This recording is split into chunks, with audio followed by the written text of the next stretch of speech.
screen. It's recording everything we say. Right. Okay. Just so this you get an exact copy of the analysis sent to you tomorrow. Okay. So you don't need to try and remember all the stuff that we say to you. Okay. Now, so I sort of spoke before about swim types. Yeah. So there's swim types. There's 6 swim types. There's a slinger, which is Corin. I was still am an overglider. You've got the smooth, which is the beautiful kind of really good-looking normally elite swimmers, that kind of thing. What else have we got? Arnie. Yeah, the blokes kind of muscle their way through the water. They can do one leg really fast, but they can't get back. You know. And then Kicktastic, who are the ones who kind of quite weak at the front, but their legs are going higher. And we have Bambino. You're Bambino. Oh, I'm Bambino. You're Bambino. What's Bambino then?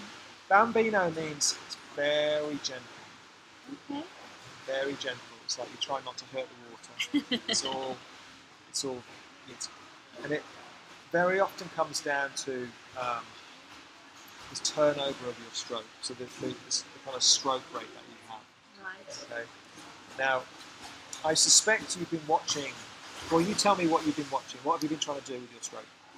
So, with my stroke, I watched I've watched many videos, but the recent one is a South African guy, and he said you need to roll your shoulder. So when you're doing the stroke, you come up with a zip, and then you roll your shoulder, like that, and dive your hand in the water, relax, and then when you're about this distance, get the catch and pull back.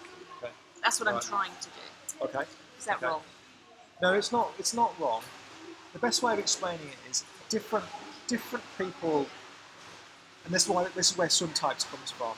Is that there's different types of different ways of doing the same thing. Effectively, different ways of swimming front crawl, and it's finding the type of stroke which suits you and the way you move and what you're trying to achieve.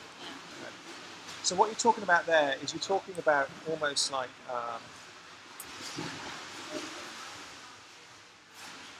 so. Let's wait for this to load up.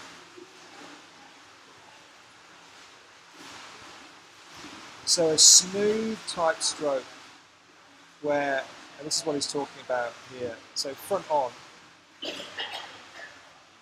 the arm as it recovers out, comes out of the water, comes quite close to the side, so it kind of almost comes at the body line, that's right, and then spears in, kind of extends forwards, and spears in straight, and glides a and bit. then glides a bit, and then pulls through underneath the water. So they're saying the right thing. Now, that won't work very well for you. Okay. That won't work very well for you.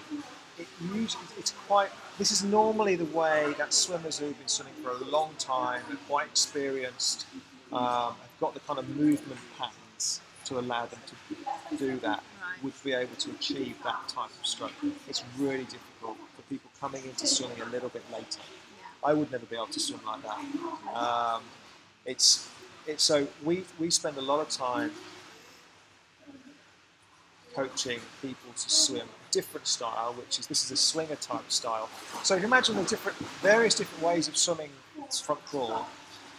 The top of the tree, the two top types of swimmer are front crawl swimmers are smooths, which is what you're talking about, with a long glided stroke, and the swingers.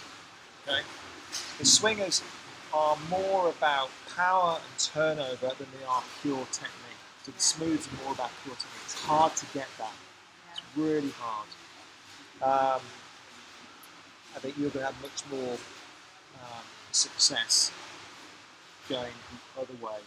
So turning the stroke rate up a little bit. All right. So if I show you this, so the swinger stroke, look at the arm difference. They swing around the outside edge. Okay. But once they hit the water, they still do the same thing. They enter the same point, and the catch is the same. It's quicker and it's easier to turn the arms over around the side in the swimming kind of style. All right, you look a bit confused. You sound a bit doubtful. No. Okay. It just doesn't look very pretty. Well, It depends if you want to be pretty or whether you want to be. Well, it's also I'm worried about my shoulders as well because I've got 2 frozen shoulders. Okay. So I don't want to cause them any additional stress. Yeah, it shouldn't cause them additional stress. It shouldn't cause them So, all I'm going to suggest to you, we'll have a look at your stroke in a second.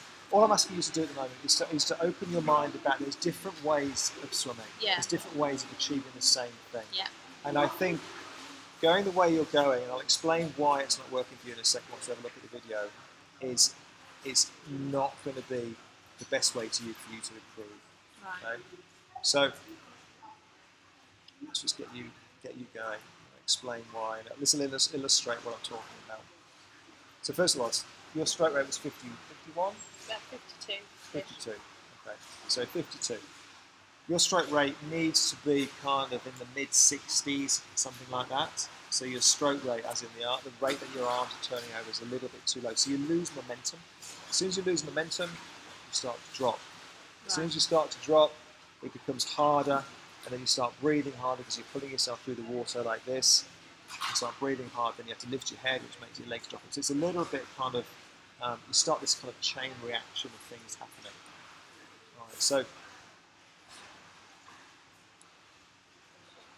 you actually move through the water quite smoothly. You do have a nice fluid way of moving through the water. So the recovery over the water, see you've got high elbow there. Now the left arm, what it does is it comes in really close to the head, here, and then pushes out. Right. So it goes in the water, and this may be the extension that you're thinking about. Trying to get to. Yeah, yeah. But what that does, at the moment, it might change as your stroke develops.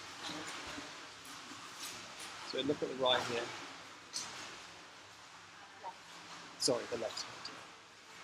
So I'm looking for when does this hand actually start to generate some propulsion. So it enters the water, it pushes forwards, so it's not generating any propulsion here. It then sits at the front, and then the elbow drops a little bit. And then you're pushing actually down this way. So that is not generating, coming in here and going like this is not generating any propulsion. What happens is you start to slow down in the water. If we can get that arm up and round and over in deep, like your chap was saying, and then you start to push down, we need to cut out this slidey bit because that's the dead spot in your stroke. It's not generating any propulsion for you. Okay? So we get you into a quicker catch. That pushing down is also going to put stress on your shoulder. So you're saying are you suggesting I still do the zip and then come down? So open it up a little bit. Right. So I'm not suggesting that we go straight for swinger style with a kind of almost like a helicopter type straight arms. We're not suggesting that. All I'm suggesting to you is that we open those arms up a little bit more. Because you look at the depth that she comes in at compared to what you were doing. So the hand spears in, and look at the side view. The hand spears in, and look how deep it finishes. What you're doing is you're spearing it up here. That's because I've been told to spear it up there. Yeah. And my head. So I should be gliding with my head it's a bit, here. Yeah, you're not ready to do that yet. Oh. You're not ready to do that yet. We need to get the so stroke rate. We need to get the stroke rate going a bit first. Okay.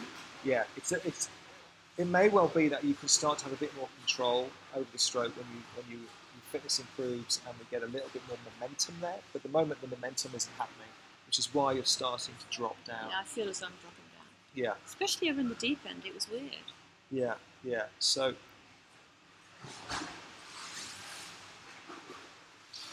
On the right hand side, similar kind of thing really. That will definitely put strain on the shoulder. So straight arm push down. It's like a long lever. So when you push down straight, it puts all the pressure on here. So what it should be doing is that elbow should be out. Yes. And then you can bring it in. Then you can catch. And then you actually pull through using the chest and the back, Yeah. rather than the Yeah. elbow. Sorry, the shoulder pushing down. And here we can see the stall. The stall. The stall. You're stalling. You're stopping I see. in the water. Right. Yeah. And again, this is related to the stroke rate. So the hand is kind of drifting down. You've got no propulsion on that side. The hand is drifting down, and you can see you kind of almost start to drop down the water a little bit there. And what happens is, yeah, I should be like that. Yeah, you suddenly, as you drop down,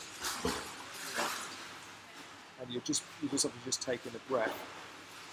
So you lift your head up to breathe, which makes the legs drop even further, which is why we end up down like this. It's all linked back to the same kind of thing, which is the loss of momentum in your stroke. So we've got to get that stroke rate up, which is one of the things we'll do today. Okay. So the other thing we're going to look at your breathing. I was all over the place. Sometimes I stayed under there for 5. Sometimes I came up for 2. Okay.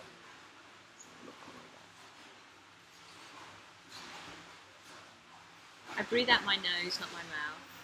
Okay. Is there any reason for that? It's just the way naturally. I tried it with my mouth, but I couldn't control it as well as I can out my nose. Okay, right. Well, there's some things that we can do with you to try and help that. I'll go through what we're going to do in a second. So, okay. I actually seem to be breathing out quite a lot there. Just take you back to when you breathe. Okay, so you breathe in there.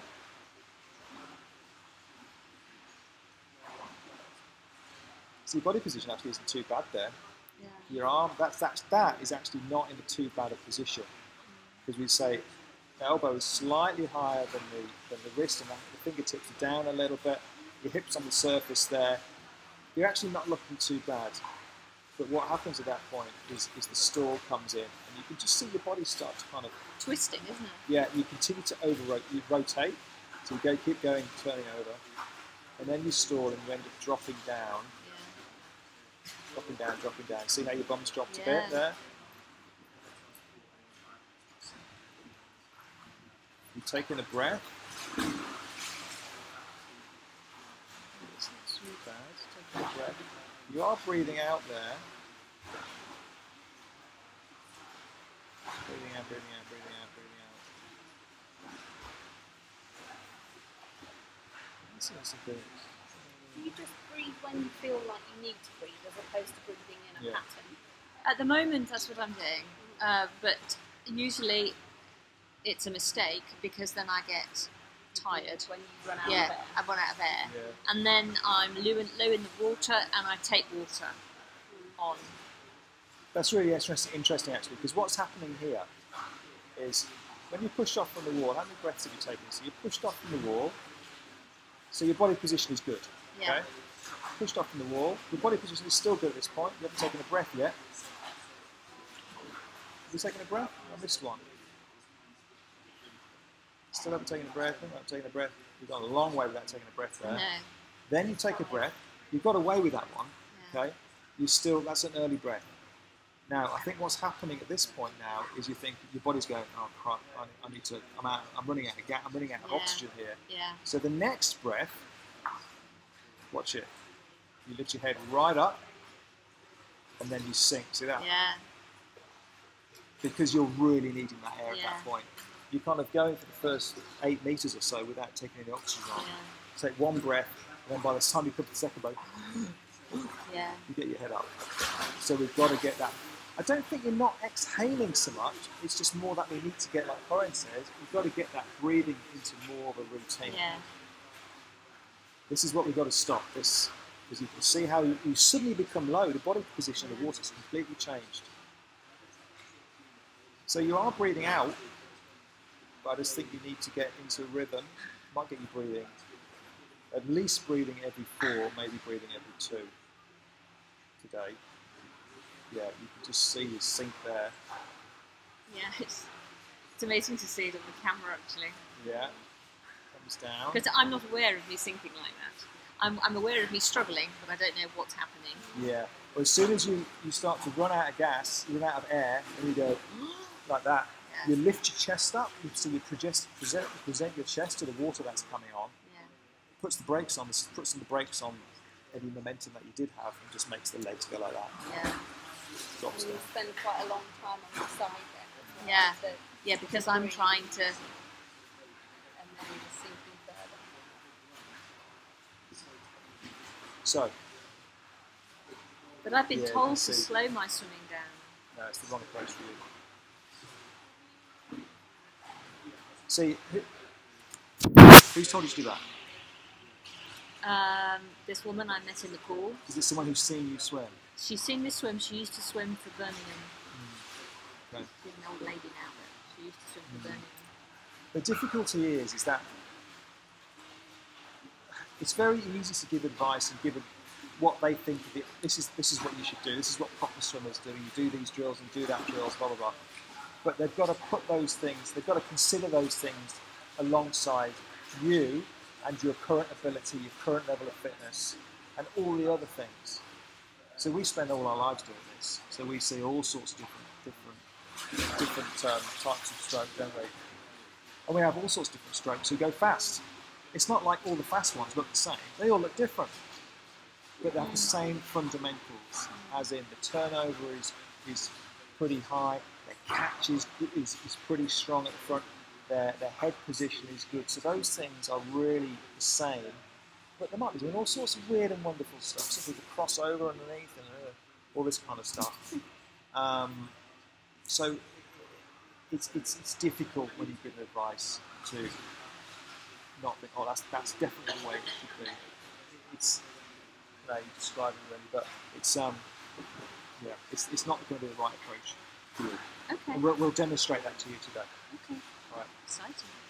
Yeah, it is. Well, that's why you're here, isn't It it? is, exactly. Yeah. So you can see the big head lift there. Yeah, I know. That's That's the big telltale I mean, sign I there. know that I should be doing one goggle in the water. Yeah. I know this. Yeah. Yeah. But can I do it? I take on water every time. That's because you haven't got the momentum there. It all comes back to that. Right, The okay. momentum will help you keep your body position. So as soon as you slow down, you start to sink. You've got to lift that head up because you're dropping down in the water. Yeah, You're naturally going to feel like you're going to lift your head up. Yeah. We've got to get you higher in the water. The faster you go, yeah. the higher you'll sit. Yeah. We've got to get that speed up a little bit. I actually did used to swim fast, but I was told to slow down, as I said. No. There's what can be massive feet. My feet aren't that big. Sorry about that. Oh, I should video my bare feet. I look at your bare feet. No, They're like blue coloured. move on, this is recording. Okay, right. So, and here you see it, like just a little bit gentle. So if I compare you to, who should I compare you to? So, Sally. Now, pause it. So Ooh, wow. Sally is Bloody hell.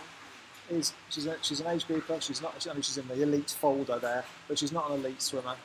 She's an age grouper, so she's an amateur swimmer, amateur athlete. There's nothing amateur about that.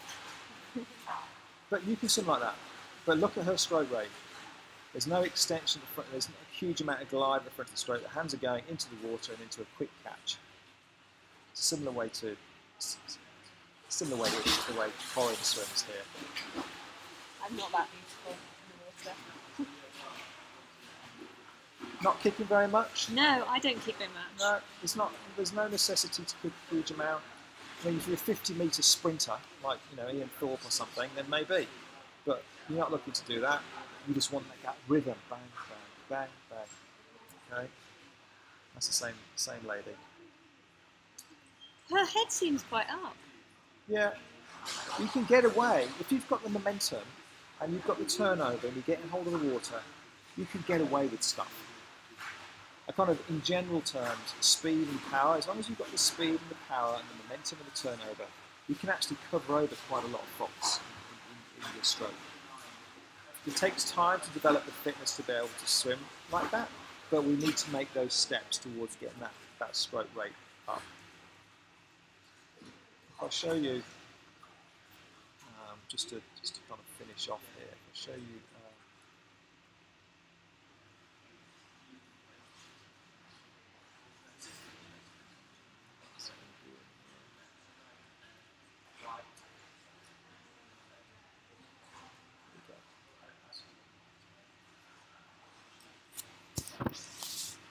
Not suggesting you swim like this. Blimey! Oh no. You don't like it's untidy. Messy. But I love the other lady.